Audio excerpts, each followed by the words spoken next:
My name is Brother Man Feet. This is BrothaTalkTV. We on another episode. Episode number 8, Don. You know. All right, so the topic of the day. You know Lou gonna come in every time. Hey, listen. There was a lot of work going on behind the scenes. This nigga started this shit already. I gotta direct him because listen, though, we trying to keep to our schedule, but it's a lot of work going on behind the scenes. We trying to make everything better. That's what's going on, and we got a lot of shit going on, trying a new opportunities and stuff coming up. So For sure. Yeah. So, All right, let's keep like I say, the topic we got for right now, we got financial literacy. You know, try to help the viewers again. We talked about financial literacy last time. Brother Manu attempted to talk on a topic. I feel like I was very informative. He was talking about things, and he had very little knowledge to them. But since then, he has expanded his knowledge, and he did a deep dive and find out some information that's accurate. He found some information that was accurate and not just bullshit. So, Brother Man Lou, let's go. I mean, Mr. Lou, go ahead, talk to us, man. Talk to us. I didn't know I was put on. Yeah. I love you. You ain't been reading nothing. Listen, and you know what? Because we had went out to eat the other day, and that just had came up. What? But the financial literacy have the first episode I was trying to talk last week on.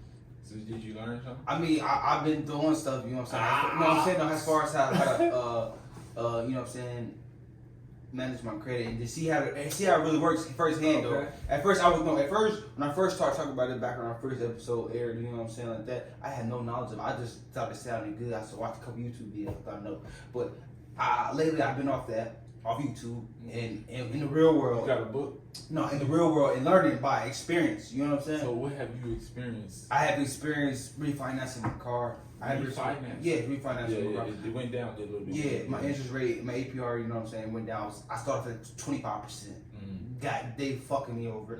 All the way down. What was it? 7. So I did so. Yeah.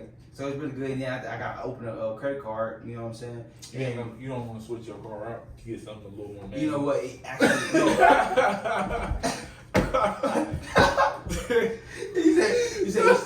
He said what? You said what?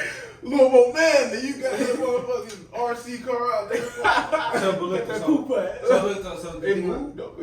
think about it. So 150 on the dash. 150. You hear me? He owe me $100 for that. You hear me? But look, though, you do hold that. No, that's what I'm saying. But the interesting about that though, yesterday I got a piece of mail, right? A piece of mail. So it was the Chevy dealership, right, where I got my car from. They sent me a thing that said, you know what I'm saying, your car's in high demand right now. They're telling me basically trade in. They said we give you $1,000 off towards your next car. What? So they still gotta pay. Yeah. They go get So they give you $1,000 for your car? No, they gonna extra. So my trade-in value could be like maybe like 11,000 or something like that, whatever. So why you wanna do that? I am gonna do that. You I don't need to. Nigga, what about you? Hey, me right now, I'm good. Nigga, that motherfucker a monster truck. All right, so me. financial literacy. So like we were saying, Motor story, I don't know shit. I don't know shit. Okay, really to get into that like that. So yeah. I really don't know this. So basically, how did you get to the point to where you was able to refinance your vehicle to drop it in 7%? So let me peep the game. Back when I first got my car, that was the first car off the dealership. I don't know if the camera can see, I'm leaning back and shit, but yeah. So I went in there with no credit, essentially. Nothing. I had nothing to me. That was my first time even like actually dealing with credit. So they went there. I got that high interest rate. So for a year, I was paying that. Payments days is crazy. Boy, ridiculous. I said, I feel like I had a fucking Bentley or something. If you wouldn't mind share with our audience, what was the credit? I mean, what was the amount? Because the month. So they had me paying like what, like maybe like 500 or something. So this is for like a whole year, bro. They had me paying for like a month. Yeah, bro. Okay. So realistically, I'm like, all right. So I'm trying every way to get my stuff refinanced, whatever. Dude told me, he was like, nobody gonna take it. You know what I'm saying? You gotta at least get a year. And so as soon as I got hit about a year and a couple months, I got it refinanced. And I actually figured out that while I was making up on time payments though, and even though it might have been like hefty, people say, oh, that's a hefty amount he was paying. Yeah, it was. That's why I wanted to get it refinanced, right? But essentially, by the time I got done, after that 14 months, like I was paying on the car, that 506, right? Then I come find out my credit score is 7 something. like, hey, I walked in there. I was feeling like man when I walked through. You feel me? I'm like, damn, I got this credit card. I could damn buy a house with this motherfucker, right? So now I was able to refinance it. When you come in with a credit card like that to any bank, they're gonna like, we accept you, sir. Like the 100% on time payments. I never missed a payment, right? But then again, it's like you feel like it's kind of at a disadvantage when you come in. Like, damn, that's that high payment. But then again, it's like after a while, once you get into it, you can kind of play the game and maneuver and finesse. You know what I'm saying? A little bit to get those advantages. Cause now I'm paying like what, maybe $200 less than when I was already paying essentially. And I can also refinance, you know what I'm saying, to make it even lower if I wanted to, and keep going like that. And also, like I did, I learned something new from Brother Man Fig, that, what is it, when the term keeps going, it don't start all over. To adopt the term instead. Adopt the term, yeah. So that's what I've been doing too. So yeah, I've been paying, I made a substantial amount of payments to my first bank, but it adopted over. So now I'm like, really, I've seen a difference though. Like, at first I'm like, I'm paying, and there ain't no difference. There ain't no difference. All this is going to interest, bro. All this is going to interest. But now it's like, you wasn't paying the principal. no, but now it's like more so the principal is, I'm like putting down on the principal. So it's like, I'm seeing an amount on the card that I never thought I could see. It actually moved. The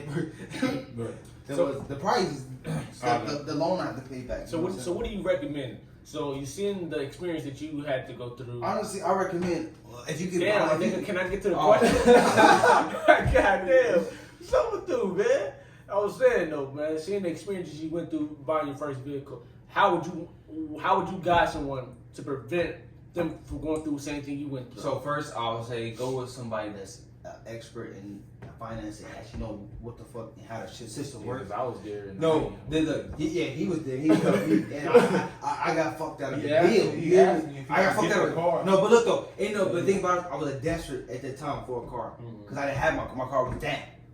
My old car. What car was this? The Malibu, yeah. Silver Moon. Oh, yeah. I paid cash for that car. And no, it wasn't a piece of shit. I recommend. No, look, I recommend. No, listen. It did. The engine was fucking tearing off inside, like internally. But I recommend, really though, if you can find a cash car, get a cash car. It's better, especially Just when you fix. no. But look though, it's like cheaper than paying payments. No, but I'm saying though, even with that though, when you want to talk about that, bro, when you get a car for lot, they mark it up so much just to make more money. The thing about it, you go get a cash car. Somebody say they want 5,000. You say I got 2,500 right now. I can make these payments for you. This and that. They can do it. No interest. Somebody might do it with a little bit of interest, but it's as far as you getting a loan from a bank, they're gonna charge the interest. They want so much money back, bro. Your car pipe 16,000, but you paid 32.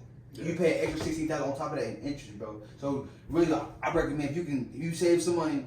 Don't be a fast, desperate motherfucker to get a car like me, and you can. Why you just didn't go buy a cash car? I didn't have no money. I do the financer. But look though, I talking about the down payment. You put I could have got a car, but but at the time of that, it was like around tax time, so it was like people getting taxes back, so the car stuff was high. I needed this car immediately. Nigga, I was living with Dan. He wouldn't let me use the car. He was being boozy, bro. He ain't doing nothing to sleep. He ain't let me use the car. And at the time, it was still his car. I called him, like I said, he paid for the car, man. He paid me to use. I can't say nothing, man. And doing all that. But like you were saying, like I said, if you want to go to that route from a dealership, go with somebody who actually know. They'll go with somebody, even if you don't have no credit, go with somebody who actually know, because a lot of times they start talking about stuff and saying all that stuff you think you need. And like I thought I needed something. I was paying an extra thing for it. My services, you know what I'm saying, like. My coverage basically for my electrical coverage, whatever, vehicle service contract, that's what they call it. Yeah. I had the car for almost 2 years, right? I ain't not once used none of that. I was paying extra $100-something for no reason. But I finally canceled that and you know what I'm saying, closed that account. I told him it was a waste. No, it was a waste, but look, your car got less than 100,000 miles on it. No, yeah. And then your car already naturally has a fucking warranty on it. No, it has a 5-year power warranty. So why the fuck you gonna buy an extra warranty on there? That's how they do. They all work together. No, that's what I'm saying though. Exactly. So that's me not going to the game and not knowing what, and they got me like that. So I'm like, as soon as I figured out I'm paying all this extra money for no reason, I canceled it. You know what I'm saying? And it was just a whole long process of. They said I went 85 days without paying, right? because I was like, I'm not gonna keep paying y'all. If I canceled my thing, so I'm like, why don't I keep paying y'all? The dude at the dealership told me already, as soon as I signed the paper, your coverage is canceled. So I'm like, all right, cool. I ain't gonna pay them. They call me. I'm telling y'all, I'm not paying y'all. Wait for the dealership to send that refund check, right? So they would still hit me with those late fees, you know what I'm saying, like that. So at the end of the day, once they sent the thing to the late fee, they the dealership sent the thing, the refund check to the people. Boom, I had to pay like $72, but that was for the late fees accumulating for the time. I'm like, all right, that's cool. I went ahead and paid it. Simple fact, because they dropped my credit. They made my credit score drop 57 points. Yeah. I said, oh shit, oh shit. So that also goes to you not listening, because I know I'm almost 100% certain they told you to keep paying it and then they would get refunded. no, but let it go. The dealership never told me about nothing about no keep paying. The people did tell me, they said you can keep paying and then you can go get a refund check at the end. But I'm like, I needed the money now. There ain't no way. Got time. But look though, in the end of the day, all I had to turn out is pay $72. And yeah, my credit score might have been affected, but once I close that account, I bet you my credit score is gonna go up. And then my current account that I'm open, I make sure I pay those on time and try to get that, you know what I'm saying, lower too. But it's gonna help my credit score up. Yeah, it was that was a risky move of me. That was a risky move, and it was also a really dumb move for not knowing and just going, you know, blindly and signing contracts. You know what I'm saying? Getting duped like a fool. You feel me? I paid extra money for no reason. I could have had extra money in my pocket.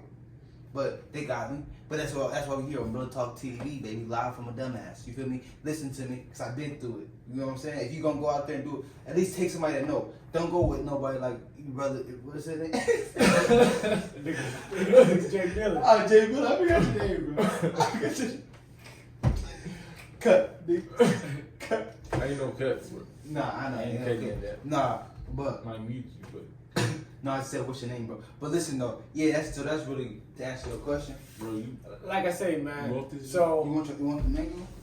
that mango is that's a little too squishy. Yeah. But listen, That's good. That's the juice. nah, but that's way too squishy. Juice. That's the juice. Nah, brother, it's way too squishy, brother. You know, so mango's not good when it's not exclusive. I mean, it's cool, but it's not That's not the optimal. juice? That's It's not not the the optimal time to get it. You waited a little too long. But it was sitting there. It's not. It's should I put in the refrigerator? It wasn't in the refrigerator. It was sitting out. It's cool, bro.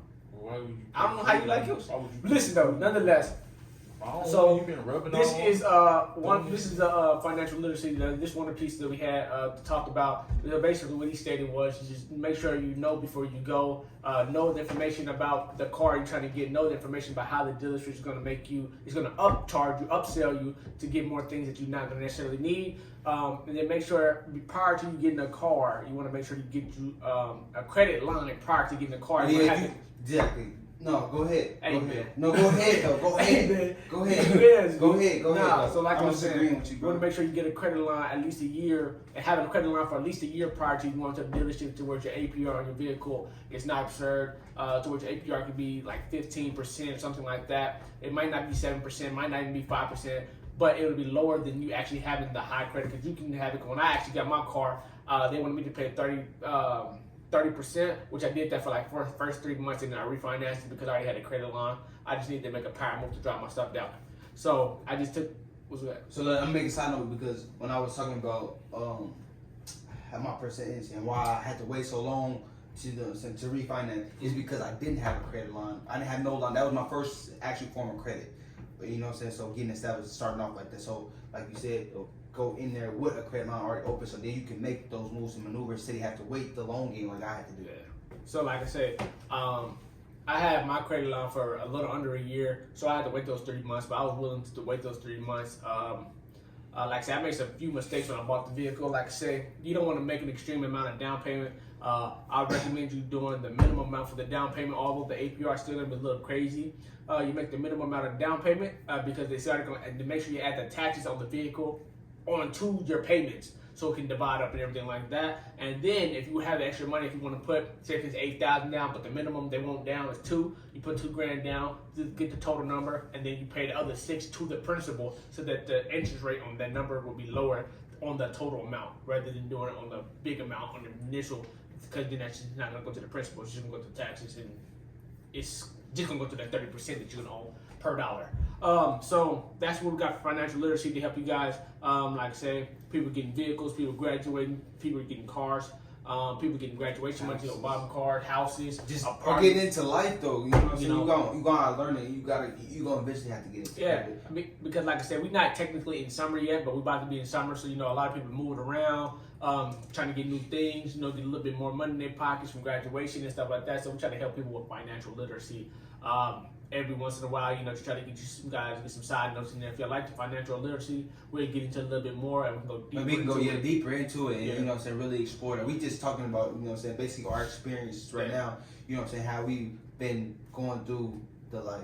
Granted, it's not all our experiences, but this is one experience that we. Yeah, that was my initial, real experience I had initially when I bought my car from a dealership the first time. Even before that, I was getting cash cars. It was a lot better. I actually miss cash cars. I miss times where the car, you find a good car for a good price. Now you might find a piece of shit for about $7,000. Yeah, I mean. You know what I'm saying? Times has changed though, but the thing about it though, I feel like the safest way and the best investment is to get a car from the dealership too though, because like you said, you got those warranties they do give you, and also, but that the car is some type of warranty on it. You get a cash car, ain't no warranty on it. You might not, they might say, we got your money, that as is car, it's an as is car. Mm-hmm. You know what I'm saying? It might not be the most reliable car, I feel like, you know what I'm saying? Yeah. But also, before we get off financial literacy and everything else like that, I also want to make you guys aware when you are buying vehicles off the lot, make sure that you accommodate and you make sure you do your calculations for the amount of your insurance per month. You want to make sure you count that into your after income. Don't count it off your gross income. You want to count your net income and subtract whatever living expenses if you have any. If you don't have any living expenses, you want to make sure that you're able to pay your car payment without refinancing. You don't want to consider, I'm gonna refinance, because you don't know how that might work. You might have to drop down a couple points, 3-4%. So you want to do how much your total car note is going to be, and then you want to count how much your insurance is going to be. You add that together, you subtract that by whatever you make in the month, and then see if you're going to be able to live successfully based on how you're living currently and everything like that. Don't assume that, I'm going to get this promotion at the job because jobs lay people off. Your quality of work can drop, your quality of work can go up, and your employer's not giving you significant raises and things like this.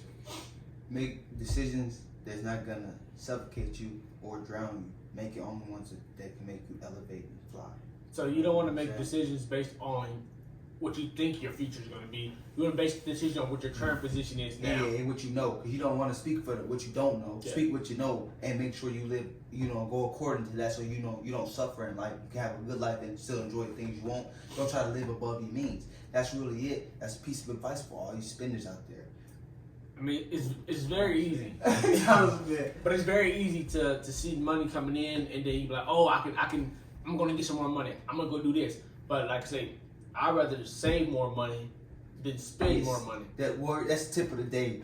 Save more than you spend. So I tell everybody, man, I don't like to give out gems too many times, because I'm not nobody to be giving out too many gems. But like I would say, man, after you pay your bills and everything like that, you gotta hold. Stop. Check the camera. That's my phone. That's your phone. Yeah. That's the email. I got an email. Nah, so basically what I say is like you got 100%. After you pay your bills and stuff like that, you got 100% left. After your bills. So then at that 100%, you want to save about 75% of that and spend 25% of what you have left after all your bills are paid. And then, as you get more money, that 25% is going to keep going up. You don't have to change that 25% because as you get promotions and stuff like that 25% is still going to be 25% of what you have left after all your bills are paid. Because if you go there spending 50-75% of your money, then after that, if a tragic incident happens, you're not going to have enough money to cover that. Yeah. So you're going to have enough money to make sure you cover your you got a house, your car, your insurance, all these things because you got to feed. Food, so you want to make sure you have money for a rainy day. So like I say, you want to make sure that you have everything situated and you account for every catastrophe that you can even think of. So that's why I always want to make sure everyone has insurance. So changing keys and script. Let's get into it. Cause it's been something that's really been on my mind lately, man. Bros with 4304s, you feel me? The bro code. What the hell's the 304? I'm calculating. Bros for hoes, bro. Come on now. get lost. But 3 or 4, you know what I'm saying? Lost. It's not really get lost. No, but look, let's talk about it though. You know what I'm saying? But because I know everybody got their own opinion, bro code. So what is bro code? What is let's talk about it. Let's talk about it because it's something we never really got into. It's BrothaTalkTV. So let's talk about it. I mean, you know what I'm saying?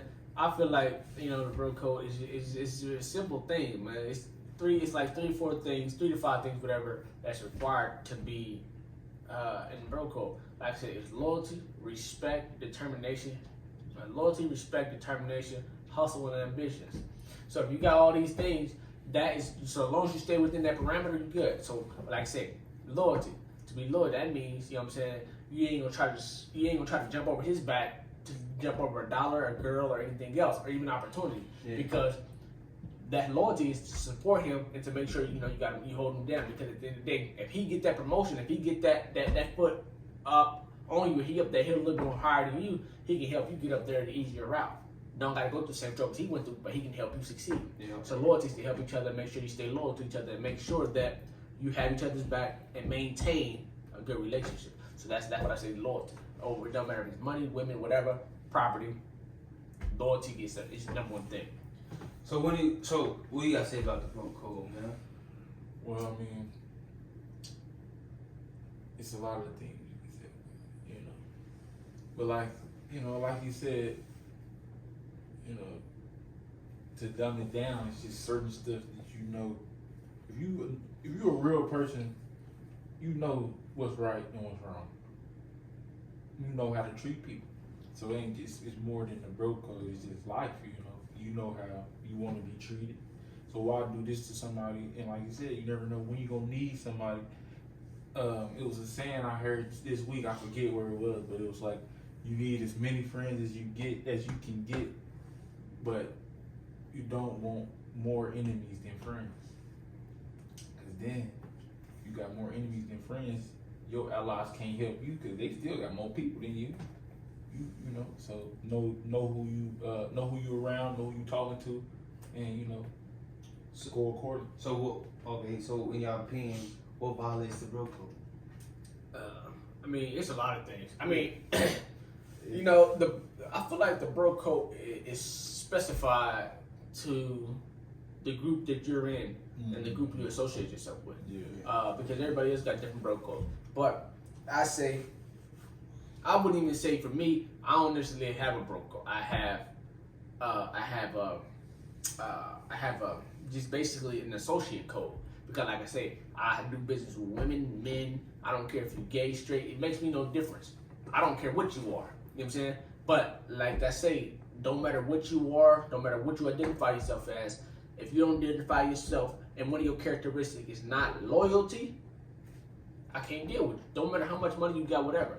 But like I say, one of the things I feel like they will break that code is if you're trying to screw me over or whatever, trying to backdoor me, whatever the case be, for some money, some girls, some property, whatever the case may be. Anything for your benefit. You know what I'm saying? If you just trying to do stuff strictly for your benefit and not for the whole group's benefit, and you don't care about screwing over somebody that you close with, like I say, in this world, someone's always getting screwed over. You take that promotion, there's somebody else that didn't get the promotion, right? But like I said, you have to be loyal and you have to do stuff and understand that it's not just you. Because if you do something, it affects me. Because when they see me, they see, okay, he is associated him. So you do something stupid, it makes me look like a stupid person for even dealing with you. You know what I'm saying? Yeah. So that's what I'm saying. Like, you do things like that, trying to be act more intelligent than what you really are. Yeah. So basically, like, everybody that's around, you know what I'm saying? Everybody that's around, everybody holds to the same standards. Yeah. I hold everybody to the same standard. Everybody needs to be held accountable. And if you're dealing with doing anything with me, business and anything, learning or whatever, I'm holding you accountable. And if you're not willing to be held accountable, you're not willing to be around me. Yeah. Because as I keep prospering, you can't be on the same level from when I met you. And that's the thing about it, though. And I think about really the bro code. When people say the bro code, it ain't really like, you know what I'm saying? It ain't really no code. It's it's a code of conduct. You know Code what of I'm saying? ethics, yeah. The code of conduct, code of ethics of just men in general, how they, you know what I'm saying, how they supposed to carry themselves. Like you said, everybody got their own way and own definition of how the bro code is. But you know what I'm saying, in our little circle, our little group, niggas, how you carry yourself, what you tolerate, and is you willing to bring up the other motherfuckers around you, you know what I'm saying, and not just be a greedy fucker. Yeah. You know what I'm saying? And you know what I'm saying, and respecting the motherfuckers it is, and you know what I'm saying, telling the motherfucker when you fucked up and when you wrong, you know what I'm saying, shit like that, bro. I don't want to be around no motherfucking body that's gonna let me do anything and not hold me to no standard. That's a yes man. Yeah, I don't want no yes man. Yeah. I want somebody gonna tell me, bro, you was fucking up. Yeah. You know what I'm saying? If you held me accountable, because if you don't tell me I'm fucking up, I'm gonna think I'm doing something right every time. I definitely tell you when you fucking up. I ain't gonna hesitate for you. You know what I'm saying? Because, you know, like I say, it's a bro code, but then again, like, nigga, we're blood brothers, nigga. Yeah. So I'm gonna hold you to the high standard because, nigga, it's gonna become one day you have to leave a legacy. And I'm gonna leave a legacy, y'all gonna leave a legacy. But nigga, if I'm allowing you to fuck up and not tell you when you fucking up, I'm not doing my job as a brother. Yeah. Because everybody else in the world, they might turn into yes men because you breaking them off some money. Yeah. Like I say, you don't gotta give me a dime.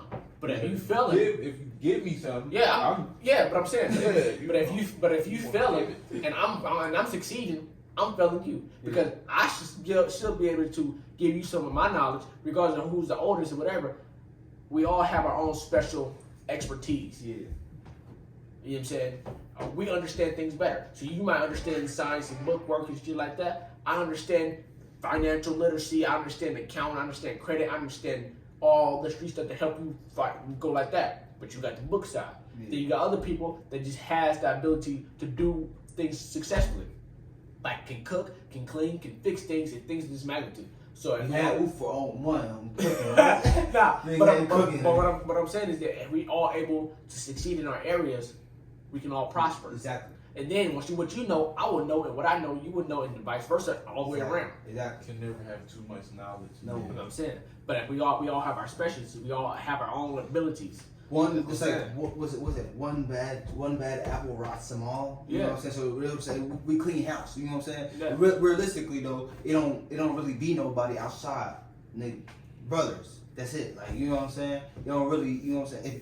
If we allow you to come in our group, in our circle, that means we trust you. We hold you to the same conduct. Don't be telling me everything you can act any type of way and then be around us. No, you go from associate to somebody I know.